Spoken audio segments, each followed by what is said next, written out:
subscribers. Welcome to your favorite show, the daily cricket show, Cricket Happenings. On this today's cricket show, it's about three Boxing Day Test matches that happened yesterday at various in various countries around the world. And I'm going to talk about all those three matches. The first day's play, a very eventful day's play in the Boxing Day Test. As far as India and Australia were concerned, there was a record crowd at the MCG, electric atmosphere. It was the Boxing Day Test, the first day of the third Test match after Australia leveled the series in the second. And one was really waiting to see the openers that India were going to send. As I said, it was a big risk. Mayank Agarwal, the rookie opener, on his Test debut, and Hanuma Vihari thrust into the opener's role just for this particular Test match. Well, I can tell you that Hanuma Vihari was consumed early with some short stuff after the Aussie bowlers kept him quiet. But Mayank Agarwal really showed that he belongs to this opening slot here, as on the very first day of his Test career, and especially making his debut against Australia in Australia on the Boxing Day under tremendous pressure, made 76 valuable runs as India closed the day on 215 for 2. Contributions coming in from two overnight not out batsman Virat Kohli with 40 odd runs, and also Cheteshwar Pujara, which I'll be taking a look at. So definitely there was not much movement on the pitch, and it was only at the fag end of the day when the second new ball was taken that Mitchell Starc really started making things happening. Was a bit unlucky with the Australian captain a good day behind the stumps, leaving some buys and also dropping a vital catch, that of his counterpart Virat Kohli, which in the final analysis could prove very costly to me. So that is as far as India versus Australia were concerned, with India finishing on 215 for 2. The next test match we are talking about is Sri Lanka, New Zealand, where there was marvelous display from the New Zealand swing bowler. As I said, it was a greenish track at the Hagley Oval in Christchurch. The ball was moving about, and this bloke, Suranga Lakmal, as I said in my tweet, that the exception of Suranga Lakmal, this New Zealand team was looking weak in the pace resources. But I was proved absolutely wrong. Suranga Lakmal just let it rip. In fact, he picked up 5 wickets and he bowled 12 overs on the trot. Being a pace bowler, to bowl 12 overs on the trot from the morning session, the entire morning session till lunchtime, was an achievement in itself, as no one has done it in the past. As a pace bowler, to bowl 12 overs on the trot takes some real doing with the amount of energy that you expend at bowling to the batsman. But Suranga Lakmal stood the test very well, and he absolutely pinned the Kiwis to their knees, as they were I would say they were in danger of getting all out for less than a 3-figure mark. But Tim Southee and BJ Watling, with a 106-run stand for the 7th wicket, staved that off, and finally the New Zealand could get to a total. I will just tell you the total as far as New Zealand were concerned. In fact, total of 180 odd runs, which I'll be talking about. And Sri Lanka had lost 4 wickets for 88 at close of play on the first day. So 14 wickets for, and Tim Southee, after the bat, did pick up to really start the slide for Sri Lanka. So that is, and the third match was on the Boxing Day, was of great interest, and Pakistan were taking on each other. To say, we talked about the product pouch there. He was caught. Tailstein was a happy man as he went past Sean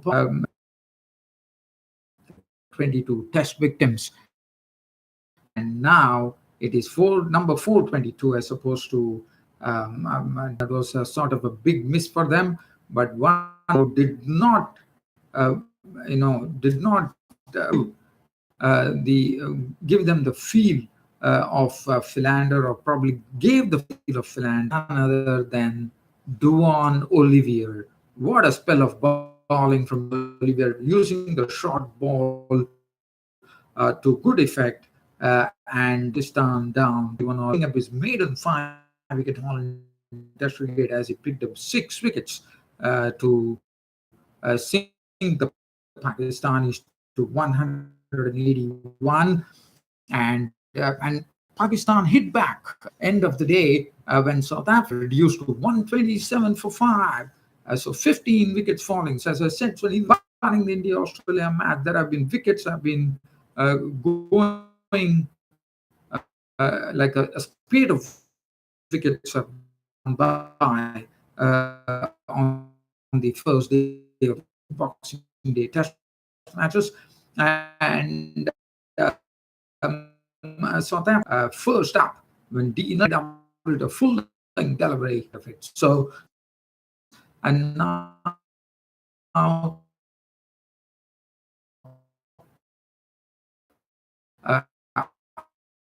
I'm because it's just 3 matches. MCG really started. I saw a sort of a actually keeping low with on this wicket. Good call by Hanum as a key opening Pang Vihari in the read. He was as well. Hitting the ball outside the off stump. He has a lot of strokes on the offside. He was playing fluently through the offside. He was playing through the leg side. He was able to play with soft hands.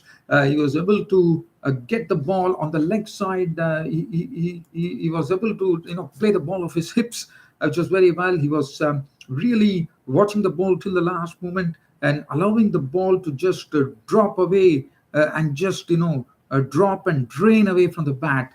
So it was very good to see the technique of Mayank Agarwal, who is normally an aggressive player in first-class cricket after scoring 1,000 runs in first-class cricket in probably 8 Ranji matches. So Mayank Agarwal finally got his chance, and he really proved it. When he played that whipping cover drive of the bowling of the Nathan Lyon, the right-arm off spinner, the commentators were actually comparing him with Virat Kohli in the way he played that shot, because it was typically like a Virat Kohli shot. It was when he was stroking the ball, it was really sizzling along the turf into the fence. And Mayank Agarwal, let me tell you, looks like, and he also copped a few blows. He looked to be pretty aggressive at that. Probably he didn't judge the bounce of the pitch very well. He copped a few on his anatomy. He was probably hit on the elbow twice. Cummins was the only one who was making an impression. Other than that, there was not much lateral movement or any movement for the bowlers, and Stark and Hazelwood had to struggle. The other line had to be pressed into service pretty quickly.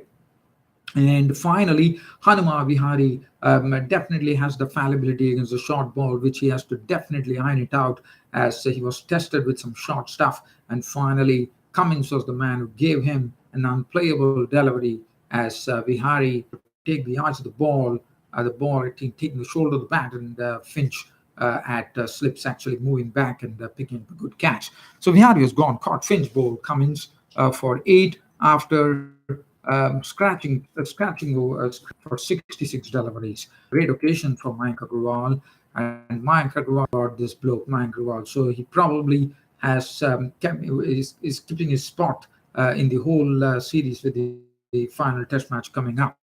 So take a ball, wonderful 36, but then finally it was the short stuff which was.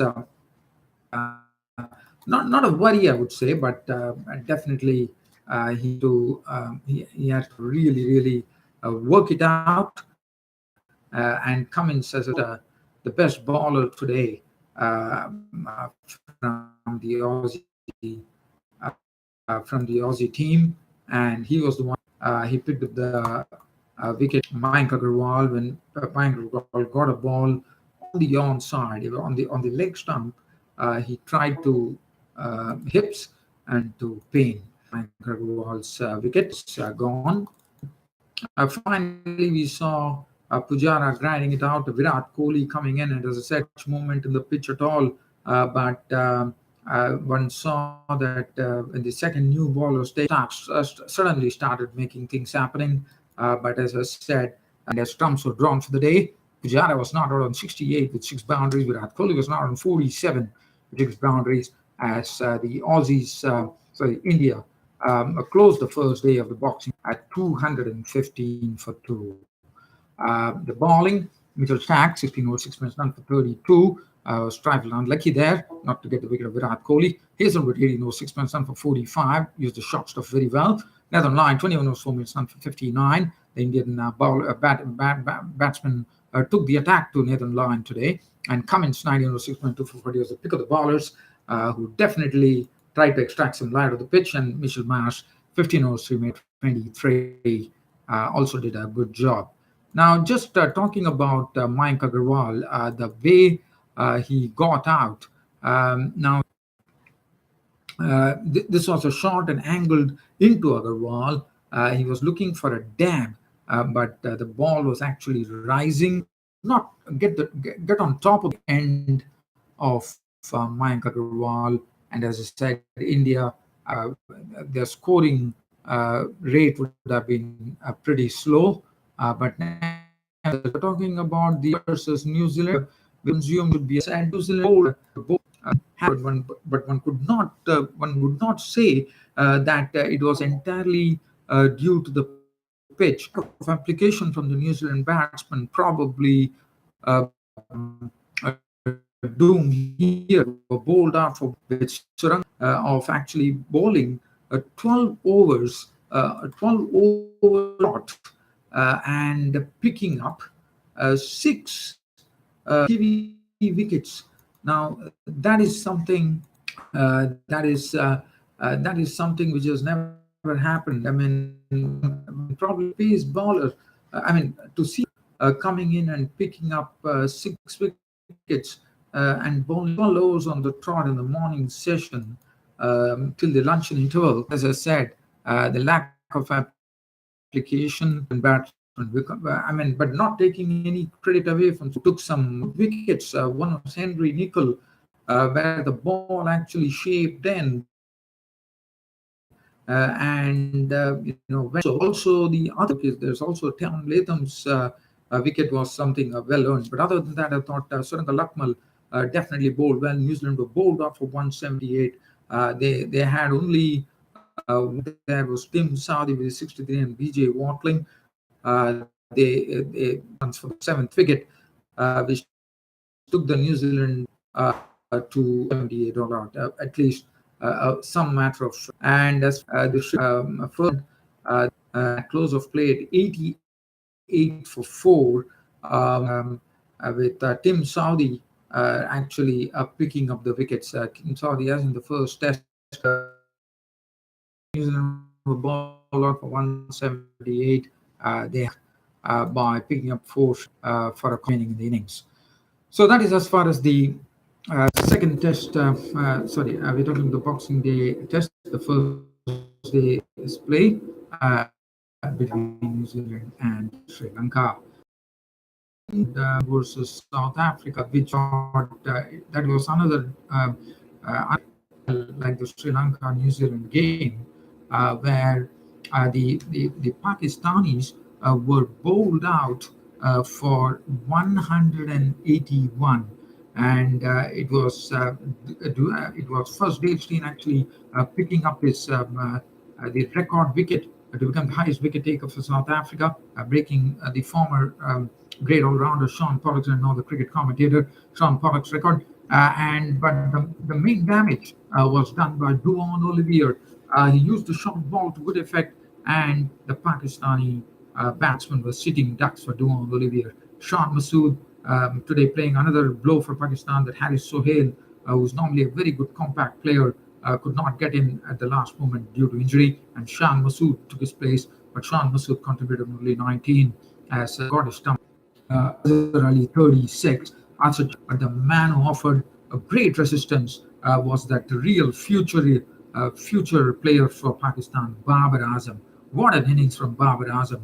When everything was broken for the Pakistanis, Babar, the company of Hassan Ali, rose to the occasion in getting the Pakistan to at least a decent total of 1, as Babar Azam into the day hammering hit of style of and but Babar he was really took the ball to absolute perfection, tremendous timing, a great eye player Babar Azam, as he was out for 71, and he got some company. Sarfraz Ahmed, not Muhammad Amir, one. But Duan Ali were absolutely making sure that Philadelphia was 3 minutes, 36 wickets, and 6 they wanted, and he got it. Maharaj in the reply to 181 all out, didn't have it any better, as the first it was Dean Elgar was caught by Azhar Ali, bowled by Shine 2 boundaries. Hashim Amla hung his bat out to Muhammad Amir as Babar Azam took the catch. He was gone for 8 with 1 boundary. Bruin, after hitting a very confident 6 at the bowling of Yasir Shah, was caught behind the bowling Muhammad Amir for 29, 3-4. Very, very vital to Plessy. Caught them off the bowling of Shaheen Shah Afridi. It was the first ball duck for the captain. Shaheen Shah Afridi got the ball, pitched on the leg stump, and not out 38, 6 balls, not out on 3 boundaries.